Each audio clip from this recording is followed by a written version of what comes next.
All right, let's talk about Spanish. You know those tiny little words that always seem to trip you up? Well, today we're going to untangle 6 of the most common prepositions so you can finally start using them with confidence. Let's jump right in. Seriously, if you've ever just stared at por and para and thought, what's the difference? You are definitely not alone. It's a classic sticking point. But here's the good news. They actually follow some pretty simple rules once you see the logic. So my whole goal here is to just break it all down for you nice and simple. In the next few minutes, you're going to go from guessing to actually speaking with precision. So, you ready? Let's kick things off with the words that tell you where you are in the world. Okay, first up, prepositions of location and origin. I want you to think of these as your personal GPS for speaking Spanish. They're the words that help you explain where stuff is, where you're from, and where you're going. So let's start with This one is all about movement towards something. Super simple. If you are going somewhere, is your best friends. Like, voy a la tienda. I'm going to the store. You see? It shows that direction. But wait, has a cool little trick up its sleeve. It's not just for places. Spanish has this special rule called the personal And here's what it means.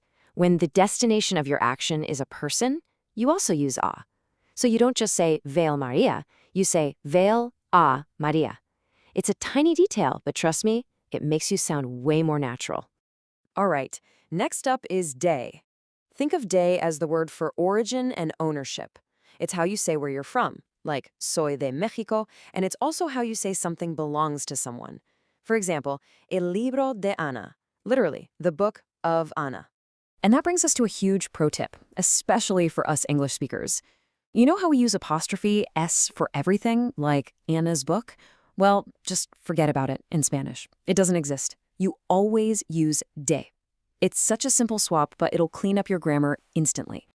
Okay, our last location word for this section is en. Now, if is all about the journey, en is when you've arrived at the destination. Think of it like dropping a pin on a map. It's a fixed, static location. No movement. Estoy en casa means I am at or in the house. You're there. And look at this. This really nails the difference. A versus en. It all comes down to movement versus location. Voy a la escuela. I'm on my way. I'm moving. But estoy en la escuela. I'm already there. I'm inside. See the difference? Journey versus destination. That's it. All right, feeling good about location? Let's take a little break with an easy one. I promise this next one is a total quick win. Super simple. And that word is con. It just means with. That's it. Pretty straightforward, right? Voy con mis amigos. I'm going with my friends. Use it for people you're with or even tools you're using.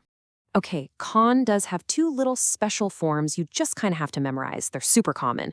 To say with me, you don't say con me, you smush them together into conmigo. And for with you, it becomes contigo. Just 2 little words to add to your toolbox. All right, you ready? It's time for the main event, the big one, the one that trips up pretty much everyone at some point. It is the showdown, por versus para. So here's the problem, right? Both of these words often get translated as for in English. But, and this is a big but, they are not interchangeable. Not at all. So what is the real difference? Let's finally get to the bottom of it. Okay, if you remember one thing from this whole explainer, make it this. Por is all about looking backwards. It's about the reason, the cause, the why something happened. On the flip side, para is all about looking forwards. It's about the purpose, the goal, the what for. So por is the reason, para is the purpose. Got it? Let's see it in action. Okay, here's a classic example with por. Gracias por tu ayuda. Now, let's think about that logic. Why are you saying thank you? Well, you're saying thank you because of the help. The help is the reason you're grateful. You're looking backward at the cause. And that's a job for por. Now, let's flip it. Check out this classic para sentence. Este regalo es para ti. Can you feel the difference already? In this case, the gift has a goal, right? A destination, a purpose. And that destination is you. You are the recipient. The action is moving forward towards that goal. So we use para. Okay, theory is great, but let's put it into practice. You've seen the rules, now let's see if it's clicking. Time for a quick little test to make sure this all sticks. All right, first one. Fill in the blank. El regalo es blank mi madre. So is my mother the reason for the gift, or is she the destination? Take a second. And the answer is para. You got it. She's the recipient, the end goal of the gift. It's all about that forward-looking purpose. Okay, let's do one more. Caminamos la ciudad. So we walked, the city. Think back to that chart. What's the logic here? It's por. This is that other key meaning of por, moving through a space.